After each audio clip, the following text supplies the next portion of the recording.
Salut les amis et bienvenue dans les news. Oula, c'est un peu triste tout ça. Yvan, tu nous mets quelque chose de plus gai? Ah, voilà quelque chose qui est plus de circonstance pour ce 17 mars. Wouhou! Tu veux savoir pourquoi? Je t'explique tout ça. Mais avant, abonne-toi. Et oui, le 17 mars, c'est la Saint-Patrick, une fête célébrée par de très nombreux Irlandais dans le monde entier. Comme les célébrations en rue ne sont pas trop permises, le vert, couleur de l'Irlande, s'est installé absolument partout. Même dans le ciel grâce à un spectacle réalisé à l'aide de centaines de drones, mais aussi sur des monuments aux quatre coins de la planète. Les Irlandais fêtent la Saint-Patrick car cet homme est considéré comme le fondateur du christianisme en Irlande, une religion très ancrée dans la vie du pays. Les trois mots du jour, eux aussi, ont adopté 3 nuances de vert. 3 mots pour une actualité festive.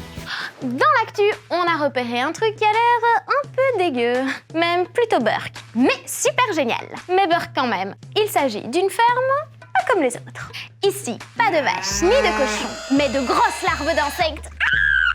À Singapour, un pays d'Asie, une jeune entreprise a eu l'idée d'élever des insectes pour éliminer les déchets alimentaires. Ces larves de grosses mouches mangent les restes de nourriture et les transforment en une matière qui pourra être ensuite utilisée dans le secteur de la construction. Un insecte qui n'a pas été choisi par hasard. Les mouches noires sont réputées pour leur capacité à consommer tout type de déchets alimentaires et à les transformer très rapidement. Vous trouverez rarement un animal capable de le faire aussi efficacement qu'eux.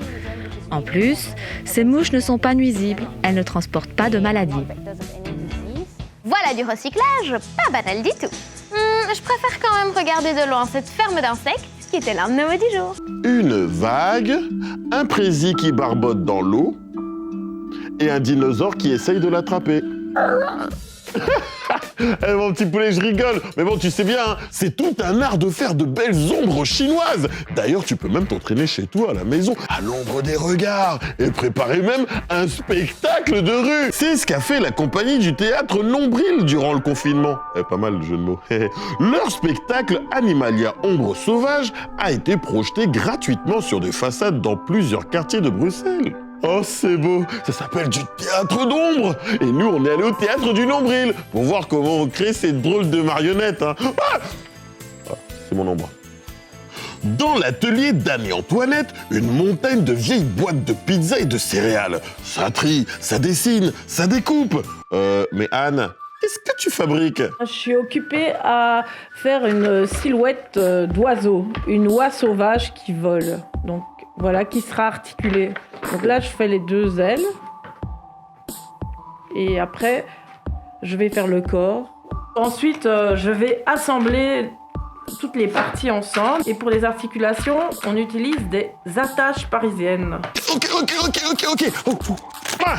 Voilà, ça c'est fait. Bon, direction l'atelier peinture.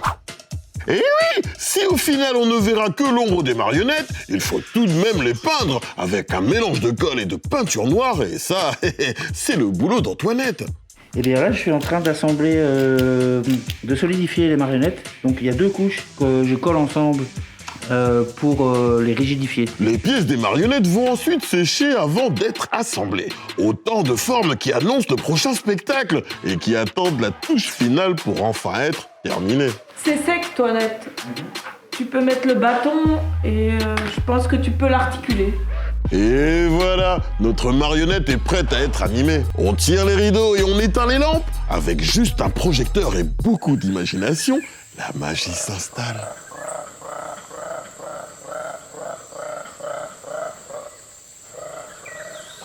De l'ombre jaillit la lumière et l'émerveillement.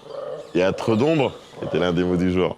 Bonjour mes petits poulets. Au début j'étais une patate, mais pas n'importe quelle patate, attention, hein, j'étais une patate de compétition pour les raclettes, avec le fondu sur moi, oh là trop beau. Et puis un jour un film est arrivé et il m'a proposé un rôle.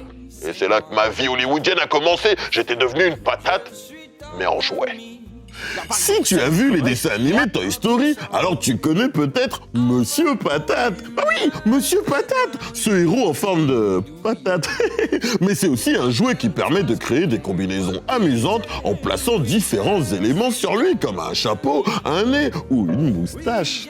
Et ça, c'était avant. Parce que mon petit poulet, la société qui fabrique ce jouet a décidé de ne plus l'appeler Monsieur Patate. Non, c'est fini. Aujourd'hui, ce sera la famille Patate. Comment ça, pourquoi? Explication du fabricant. Je cite, « Nous voulons que notre jouet soit non-genré, c'est-à-dire ni masculin ni féminin. » Bah, histoire d'éviter d'être sexiste, hein. Ah bah tiens, toi, mon petit poulet, t'en penses quoi?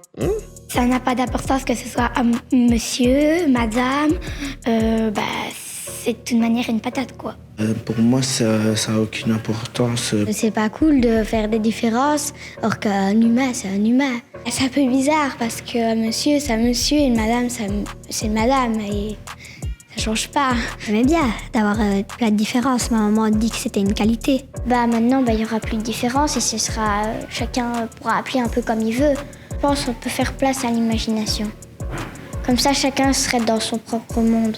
Il est de notre devoir de respecter ce que chacun est et veut être dans la vie. On remercie donc les élèves de l'école libre de Charneux pour leur réponse. Famille Patate était l'un des mots du jour. Alors mon petit poulet, en matière de foot, il y a deux catégories. Il y a les experts en petit pont et il y a les experts en viaduc. Non, oléoduc. Tout en haut duc. Oui, c'est lui, c'est tout, c'est ça.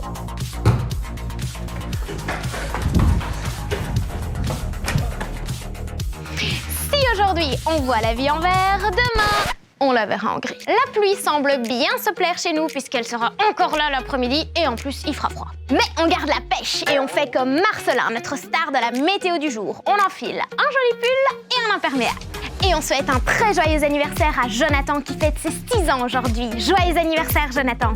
C'est déjà la fin des news pour aujourd'hui, mais on se retrouve demain, même heure, même chaîne. N'oubliez pas de vous abonner et de laisser un commentaire. Ouais, dites-moi un peu, les insectes gluants, vous validez ou pas?